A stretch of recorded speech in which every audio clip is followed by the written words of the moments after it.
பூவுக்குள் ஒளிந்திருக்கும் கனி கூட்டம் அதிசயம்.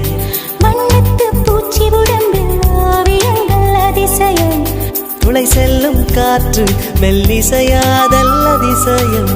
குருநாதன் இல்லாத குயில் பாட்டு அதிசயம். அதிசயமே அசந்து போகும் நீ எந்த அதிசயம். அஜுபா